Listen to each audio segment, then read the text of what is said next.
I want to thank all of you so much for being here. It's incredible to see. This is a fantastic crowd.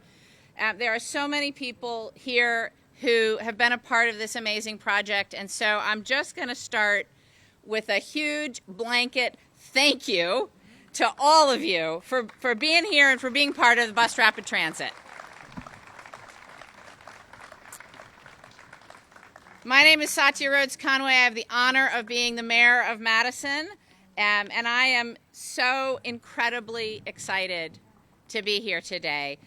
Just a few sort of logistical thank yous to kick us off. I want to thank everybody who was part of setting this up, the chairs, the tent, the food, the catering. I want a special shout out to Lindsay at Cargo for arranging a bus ride here with a bunch of people and for making really, really awesome shirts. You'll see a couple of them in the crowd. If you haven't gotten yourself one, you might want to. It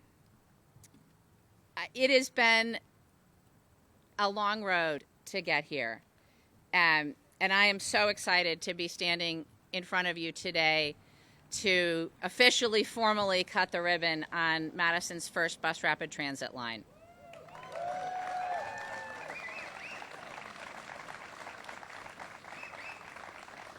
I've worked in municipal policy in one way or another for a very long time now.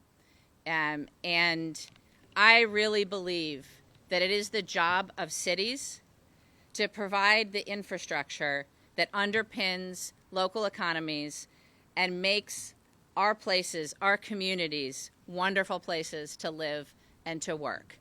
And I also firmly believe that any good city has a good transit system. It is part of being a modern city. Madison has been talking about bringing rapid transit to our community for about 40 years now. And today, excuse my language, but I am damn proud to say that we have achieved that goal.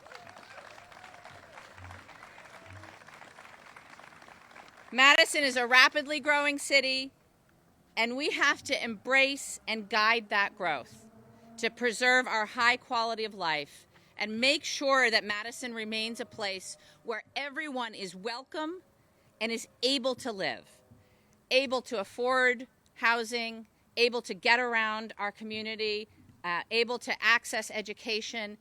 We have to do everything we can to harness the incredible growth we're experiencing and make sure that we are making the investments that we need to make in our community to keep Madison strong for everyone.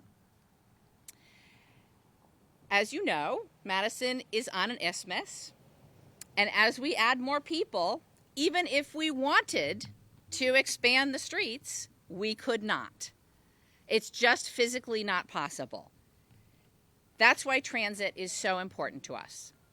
And as we've seen over the past at least decade, if not more, our major employment centers are no longer just downtown and on campus. We have significant employment centers out on the far east side of town and the far west side of town. And our community needs to be able to get to those places. Those workers need options. Not only do folks in Madison need those options, but our neighboring communities like Middleton, Monona, Fitchburg, Verona, and Sun Prairie, their folks need options too. And that's what the Metro Transit system is doing. This new system is designed to serve our entire community and give people transportation choices. There are over 100,000 people who live and work within walking distance of the Metro Rapid Route A. 100,000 people. And our community continues to grow, and I expect that number to go up every single year. Bus rapid transit is good for the environment. It's good for commuters. It's even good for those folks who drive in their own vehicle alone because it will reduce congestion for everyone. Our entire community benefits. And this, thanks to the Biden-Harris administration, is a historic once-in-a-generation investment in Madison's transportation network. City of Madison did our homework, we had our plans ready, and we were able to seize the opportunity presented by the Biden-Harris infrastructure bill. When that funding became available, we were ready to go. And that doesn't happen every day, and it took a lot of work by a lot of people. And we're not done yet. We are working on the north-south line, and fingers crossed, we will be able to get the funding again from an administration in the future to build the north-south BRT line. I have a lot of people to thank, so bear with me. But first and foremost, I really do want to thank the Biden-Harris administration for investing in our community. This would not be possible without our strong partnership with our state and federal leaders. So thank you to President Biden, Vice President Harris, Secretary Buttigieg, and everybody in the federal government who made this possible.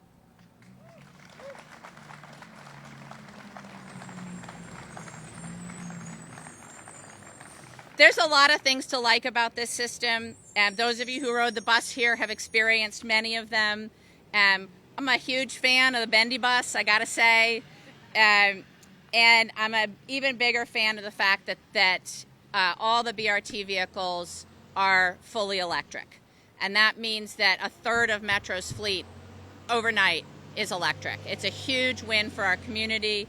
They are quieter, they are healthier, and they are they're just fun vehicles. I'm sorry, but they're just fun. So again, thank you to the Biden-Harris administration. We would never have been able to make those vehicles electric vehicles without the support of the FTA and the administration. If you haven't yet been on the system, I encourage you to try it and just see all of the little things that make the ridership experience better than it ever has been before. I want to start my list of thank yous by thanking Metro riders, the folks that have been riding the system for decades and the folks that just started. Metro doesn't have a reason to exist without its ridership, so thank you to everybody who rides Metro. Thanks to the 6,000 people who came out on a rainy Sunday to try the new buses and the new system, and thanks to the tens of thousands of people who rode the system yesterday and will today and next week and hopefully years and years into the future. Metro's riders are the best, and I really appreciate them.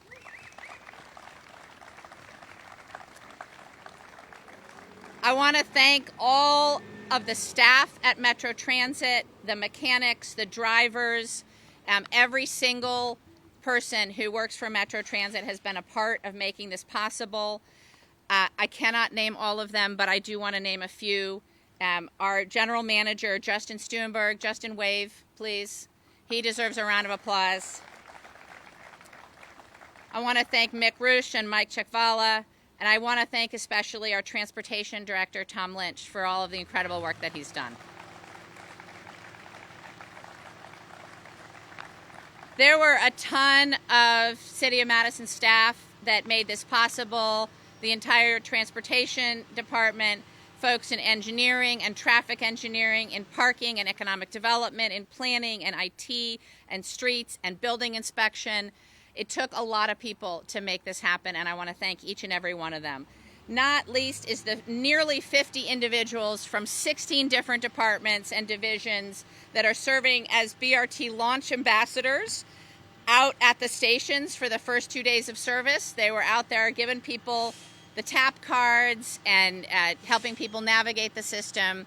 And I'm just really thankful for the support of Team City on this one.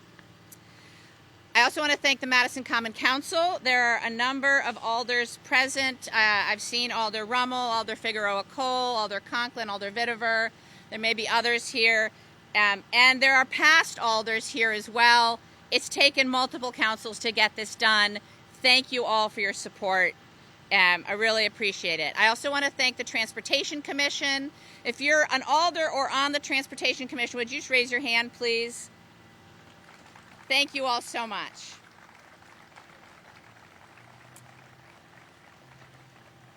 This was a massive construction project.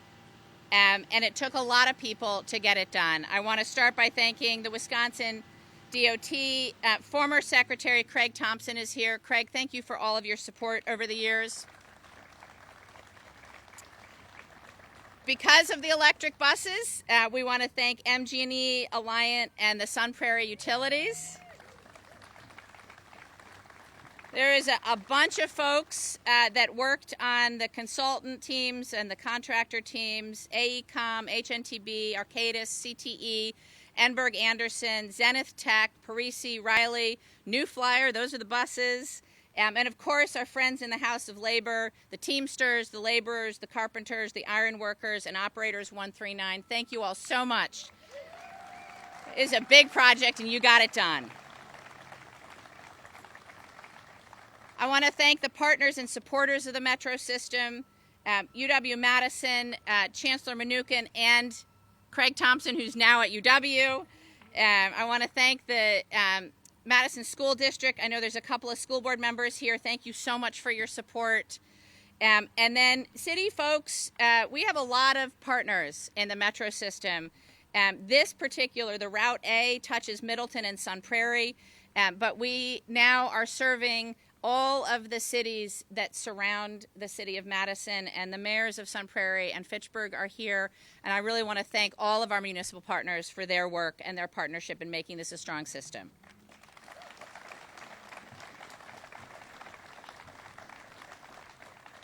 The Greater Madison Chamber of Commerce and DMI have been stalwart supporters all along, and there are many, many folks in the business and nonprofit communities that have supported BRT and who support, most importantly, support their employees riding the bus.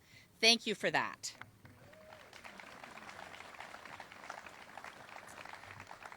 I want to thank the Federal Transit Administration and Deputy Administrator Vanterpool, who's here with us. You'll hear from her in a minute.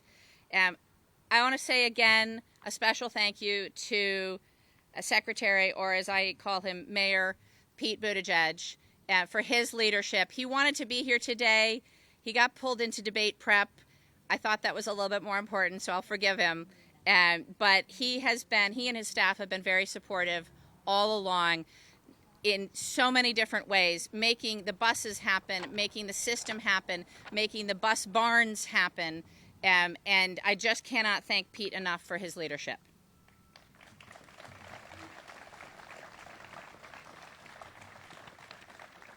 I also want to thank Governor Evers for his support and his whole administration in making this possible. And I want to thank the Lieutenant Governor, who is here with us.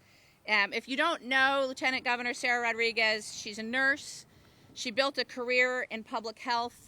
And good transit is a part of the social determinants of health in our communities. So I know she knows how important it is. The Lieutenant Governor was elected to the Assembly in 2020 and then elected as Lieutenant Governor in 2022. She's been an absolute champion for Wisconsin. And I am really delighted that she's here today and very pleased to welcome her to the podium. Thank you.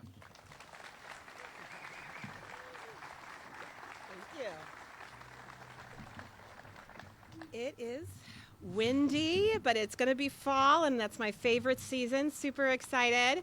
And I know there are many elected officials here, but I did want to, Senator Kelda Royce was here. I don't know if she wanted to wave her hands in the back. So thank you for the introduction, Mayor Rhodes-Conway, and thank you, all of you, for being here. This is fantastic. It's such my pleasure to be able to do this, and you're right. Transportation is one of those key areas of social determinants of health. If you cannot get to your doctor's appointment, if you cannot get to your job, these are areas that are going to be difficult to be able to manage your life.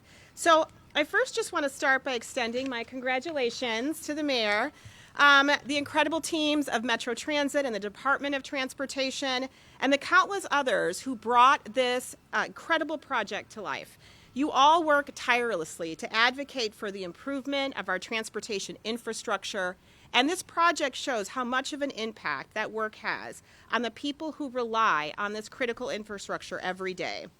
And so a strong public transportation system is one of our community's most important assets. And it is important to my family as well. In my family, I have 2 children now. They're 15 and 17. But when they were a little younger, we talked about life skills training. So a couple of those things: how to do laundry, how to make some basic meals, how to make your own doctor's appointments, and how to ride public transportation. And so I taught my son when he was 12 how to make sure he knew how to ride the public bus. And then my daughter, who was 9 at the time, wanted to learn how to use the public bus. And we said, sure, when you're 12. And she had no arguments to that, which should have been a very big red flag for me, because that 9-year-old took Grandma's birthday money, went across the street to the grocery store, got herself a bus pass, figured out the schedule, and took herself to the mall. All by herself. So we are a very big fan of public transportation here. So it is so important getting to work, to getting to school, visiting the doctor, getting your groceries. As we evaluate how our public transportation system can meet the changing needs of the people who depend on it, projects like these are so important, and we cannot do it unless we work together. So Governor Evers and I know how investments in these projects are essential to advancing the reliability and sustainability of transportation infrastructure long term. And I'm so excited that these are electric buses, because that is another social determinants of health. Whether that's the air that we breathe is so important to staying healthy.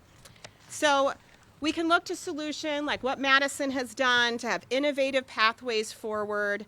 And I'm so glad to be here with you today on behalf of the administration to recognize your great work. But we could not do this without the help of our federal partners as well. So as you know, this would not have been possible without the historic investments of the Biden-Harris administration. With that in mind, it is my pleasure to introduce FTA Deputy Administrator Veronica Vanterpool. In her work with the FTA, Deputy Administrator Vanterpool focuses on equity, climate, and innovation. She has 17 years of experience in transit policy and advocacy, and previously served as the Chief Innovation Officer at Delaware Transit Corporation, where she led efforts in data analysis and public transit improvements. I'm honored to welcome her today to celebrate a project doing the work to advance those important goals. Please welcome FTA Deputy Administrator Veronica Vanterpool.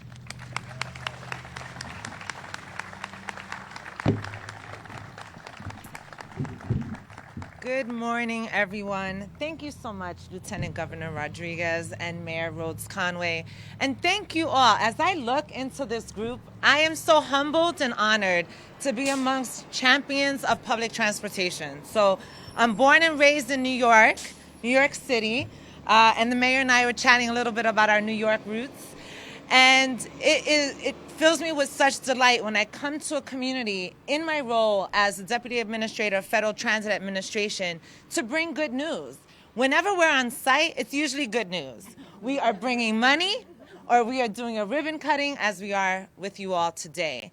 We got here a little early, and we walked to the station with Tom Lynch just to look at part of the investment that FTA has made. And we were talking to some of the riders who were there, and I was talking to a young woman and just asking her her experience so far on the new system. And I asked her if she had a car, and she said she didn't. And I asked her if she's from this community, and she said, yes, I've lived here for about 7 years. My family's here. I can get around without a car. I work in this community. I live in this community. And we appreciate that. When we invest in public transportation, we invest in people, and we invest in our communities.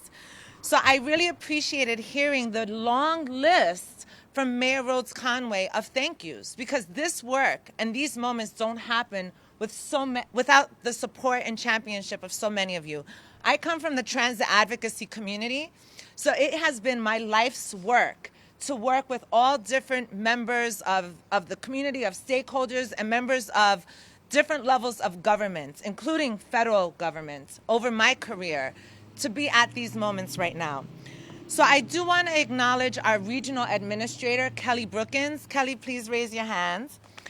Kelly works very, very closely. She and her team work very closely with Metro Transit and all the transit agencies in their region to ensure that federal dollars are well spent, that you are getting and competing well for all of the federal investment that's happening in transit. And we all know that when you invest in transit, the ROI is incredible.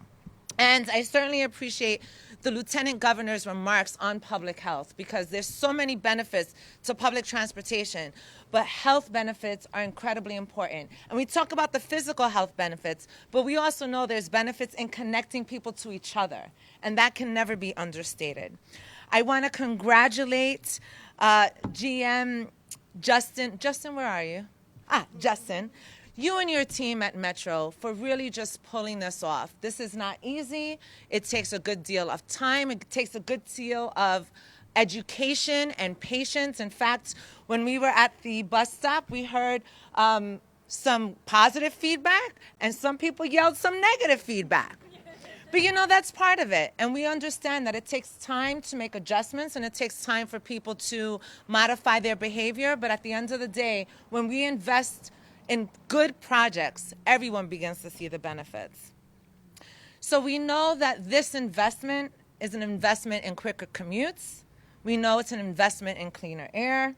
We know that it's investments in economic opportunity, supporting the influx of thousands of residents and new jobs that are coming to Dane County, which is expected to grow by 200,000 people over the next 25 years. You all know this, but that's an astonishing number of people. And by better connecting the city's east and west sides, including downtown and the university, people across the region can get to school and community services and retail outlets very quickly, connecting people to over 110,000 jobs. That's a significant number of jobs. Rapid Route A will predominantly serve the university, the downtown area, and those communities along the corridor that are most dependent on public transportation. Madison's Affordable Housing Fund, in fact, has awarded over $25 million in grants. And it's really encouraging to know that there's a TOD overlay zone, and that there's so much intentional and deliberative planning and thought into the corridor and the use of the corridor, and in ensuring that there's new affordable housing coupled with this new transit investment. So ridership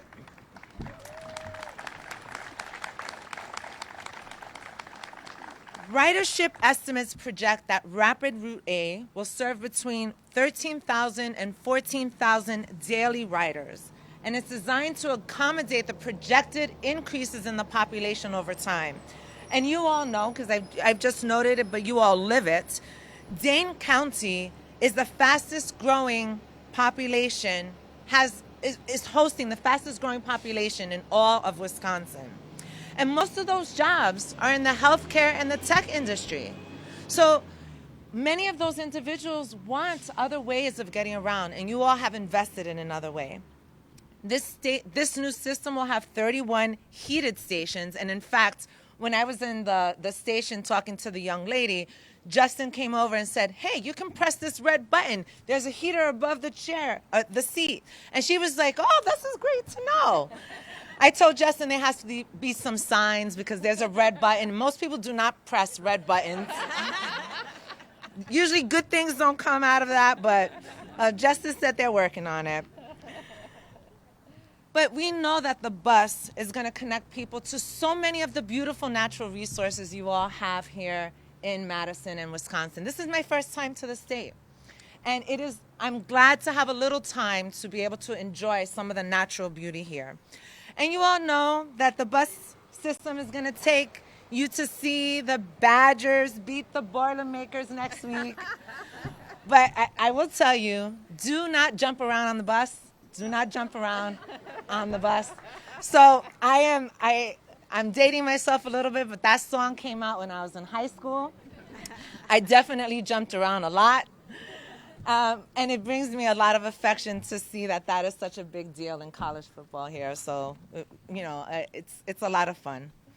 So the Rapid Route A line is just another example of bus rapid transit.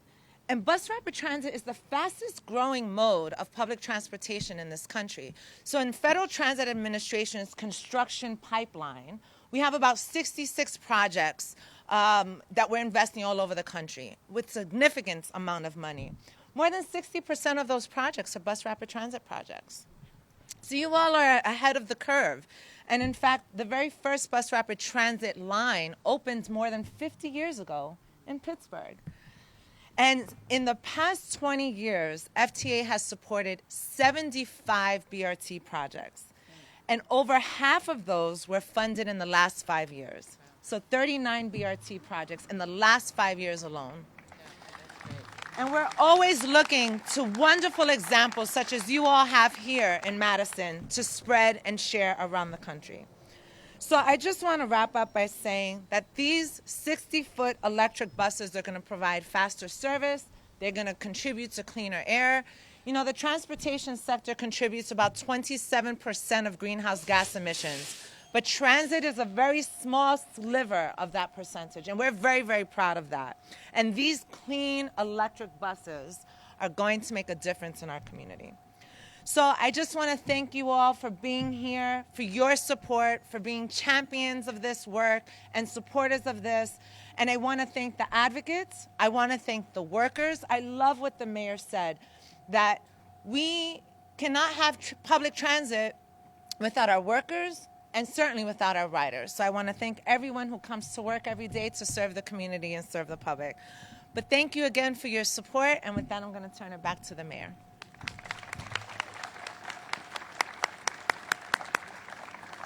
Thank you so much to the Lieutenant Governor and the Deputy Administrator. I really, really appreciate your support and being here. We're going to cut some ribbons now. And so some of us are going to go over to the station, and as soon as the bus is clear, and cut a few ribbons. And I'm looking for Liz to tell us who you need. So the first group is going to be the leaders group, and they should know if Okay, they're on the so our first group is the leaders group. If everybody in the leaders group wants to come, we'll head over and do some ribbons. 1, 2, 3.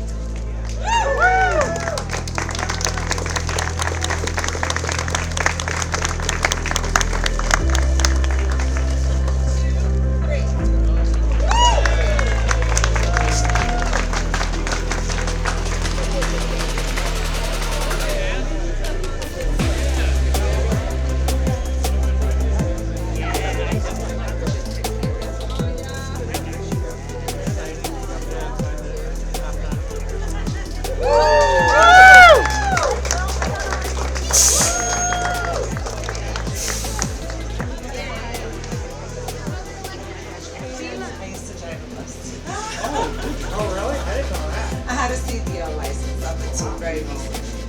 Yeah, so I appreciate your work.